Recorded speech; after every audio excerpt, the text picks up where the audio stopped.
नमस्कार दोस्तों, स्वागत है आपका हाई फ्यूबर में।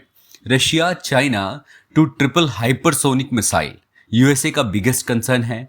और आज के समय में क्या हो रहा है कि दोस्तों, कि China Russia hypersonic triple missile projection का, और इससे क्या हो रहा है कि पेंटागन पैनिक बटन आ गया है। मतलब एक तरह का आज की जो टॉप स्टोरीज में कहा जा रहा है कि रशिया चाइना अपने हाइपरसोनिक मिसाइल को ट्रिपल करना चाहते हैं। और ट्रिपल करने का मतलब ये है कि यूएसए का ट्रिपल करना चाहते हैं, और इवन चाइना तो काफ़ी ज़्यादा आगे है। और इससे क्या हो रहा है कि जो ईरान वॉर चल रहा है और यूएसए जो अपना हाइपरसोनिक मिसाइल या जो भी मिसाइल अटैक कर रहा है उससे एक लेसन ले रहा है। और रशिया चाइना इसी वजह से इस मिसाइल को रन करना चाहते हैं। नाउ इमेजिन करिए एक ऐसा मिसाइल जो साउंड से भी ज़्यादा 5 गुना का रफ्तार रखता हो। 3 different hypersonic missile system launched from 3 different directions. Even the world's strongest missile defense may struggle to stop them. मतलब वर्ल्ड का जो स्ट्रॉन्गेस्ट मिसाइल डिफेंस सिस्टम होगा उसको भी रोकना नामुमकिन होगा। और China Russia are showcasing advanced hypersonic capabilities. एक फ्रेश कंसर्न आया है पेंटागन के अंदर में कि ये जो फ्यूचर बैलेंस होगा मिलिट्री पावर का वो कितना ज़्यादा होगा। Is this just military signalling होगा या फिर और has the global arm races entered an entirely new era. अब इसकी बैकग्राउंड में अगर आप जानेंगे तो अमेरिका क्या प्रूव करना चाहता था और क्या हो चुका है, आपको इसके बाद में बहुत ही ज़्यादा डीपली देखने की ज़रूरत होगी। ये जो एयर स्ट्राइक्स हुए हैं ईरान पे और जो पहले भी ईरान पे हो चुका है, इससे एक्सपेक्टिंग था कि यूएस अपना एयर डोमिनेंस शोकेस करेगा। लेकिन गोल क्या था? Intimate rivals, prove America is still the undisputed military super power. लेकिन जिस तरह से ईरान ने उसे रोक करके रखा है, इससे रिजल्ट क्या मिलता है कि रशिया और चाइना एंटायर ऑपरेशन को क्लोजली वॉच कर रहे हैं लाइक एन एनालिस्ट, और एक टेस्ट केस को स्टडी कर रहे हैं। Their takeaways was not fair, ये नहीं है, it was a strategic pivot toward hypersonic missiles. और अपने हाइपरसोनिक मिसाइल्स का जो जखीरा है वो बढ़ाता हुआ दिख रहा है। और ये लेसन सुपर पावर से नहीं मिल रहा but sanctioned isolated Iran performance से मिल रहा है। दोस्तों, हाइपरसोनिक मिसाइल कितना ज़्यादा खतरनाक है ये सब कुछ आप लोग जानते हैं। इसका प्रूफ आपको ऑलरेडी मिल चुका है। और ये मैटर क्यों करता है? देखिए, कंबाइन इसमें क्या होता है, एक्सट्रीम स्पीड होती है और मैन्युवरेबिलिटी बहुत ज़्यादा है। मतलब घातक क्षमता इतनी ज़्यादा है कि वहाँ का पूरा जिसको भी टारगेट किया गया उसको तबाह करके ही आया।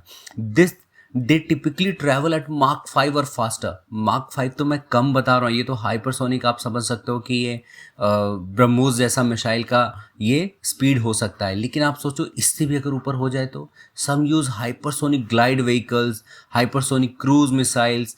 ये ना मतलब अनप्रडिक्टेबल फ्लाइट पाथ करते हैं, मेक इंटरसेप्शन एक्सट्रीमली डिफिकल्ट जिससे बनाते हैं। अब क्या होता है, आप एक चीज़ याद होगा आपको, इंडिया ने एक्सीडेंटली फायर कर दिया था मिसाइल पाकिस्तान पे और पाकिस्तान हक्का बक्का रह गया था, समझ में नहीं आया कि ये हुआ क्या और ये अटैक क्या हुआ। ये गलती से हो गई थी फायर, इस पे इंडिया ने उस ऑफिसर्स को फायर भी कर दिया। बट सोच के देखिए कितना ज़्यादा खतरनाक है, पता ही नहीं चलता कब आया और कब चला गया।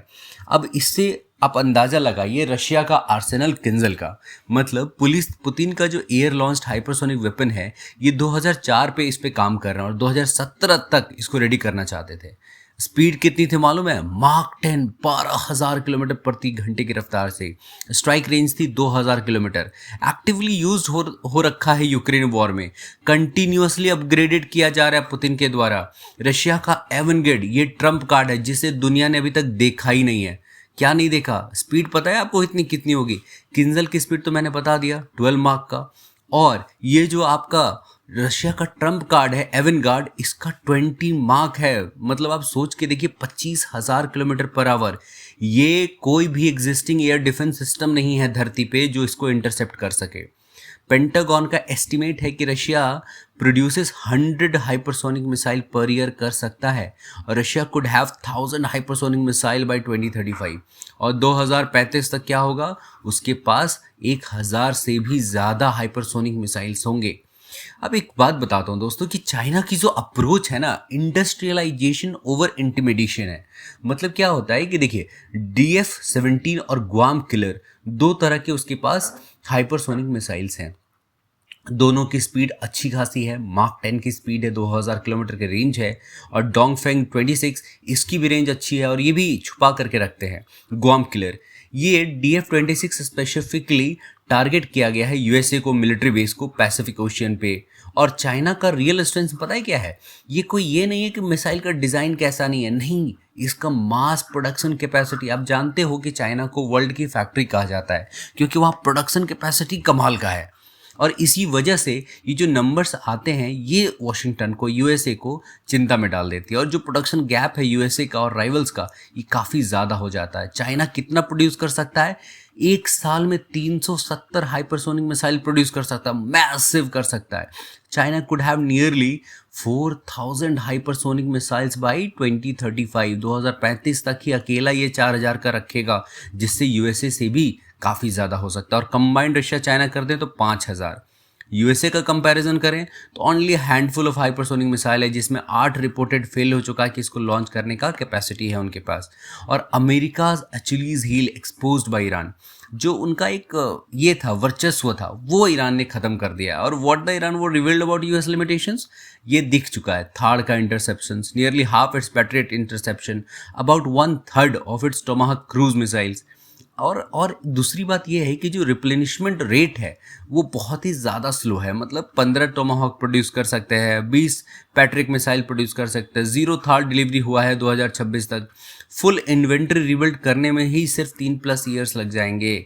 और इससे यूएसए को बहुत ही ज़्यादा खतरा। और ऑपरेशन एपिक फ्यूरी जो ईरान के खिलाफ चलाया गया है, ये बहुत ही ज़्यादा कंसर्न है यूएसए के लिए। A little more than a week into US campaign against the Iranian regime, while the Pentagon classifies below peer level।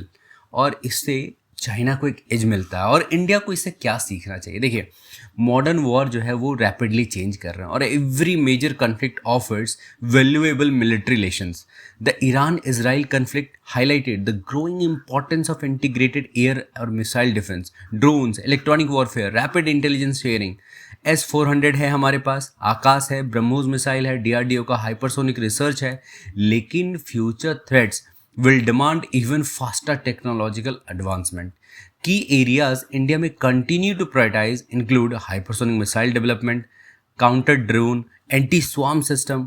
अपने आप को आत्मनिर्भर बनाना बहुत ही ज़्यादा इंपॉर्टेंट है।